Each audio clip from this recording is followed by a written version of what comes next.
السلام عليكم، ازيكم يا جماعه؟ عاملين ايه؟ يا رب دايما بخير. معاكم دكتور عبد الرحمن هلالي. ان شاء الله نستعرض مع حضراتكم النهارده حاله لصديقنا بعد مرور 8 شهور من عمليه زراعه 2500 جراف. تعالوا نشوف مع بعض شكلنا قبل وشكلنا النهارده عامل ازاي.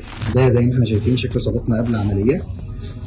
ده شكله من الاعلى وضع الفراغ، ده شكله من الجانب، شكله من الجانب الاخر.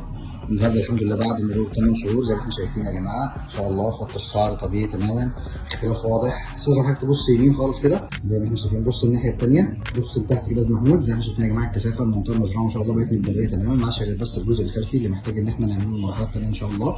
استاذ حضرتك ممكن اصور المنطقه المالحه، يعني تلف تديني ظهرك كده. زي ما الرغم ان صديقنا مدرج ما شاء الله المنطقه المالحه كويسه خالص، مش باين فيها اي اثر الحمد لله، ولا كاننا عملنا فيها اي حاجه خالص. ايه رايك يا محمود بقى في النتيجه؟ بص كده وكلمني. تمام الحمد لله يا دكتور. ايه التجربة بقى؟ تحكي بقى يعني قرار كان كويس كله ولا؟ تمام، لا قرار كويس الحمد لله. اللي بيشوفك بيعرف انك زارع لو ما يعرفكش؟ لا خالص؟ خالص. يعني انت ما حدش، بس الحلاق بتاعك بيقول لك ايه بقى؟ الحلاق بيقول لي شكلك اتغير خالص.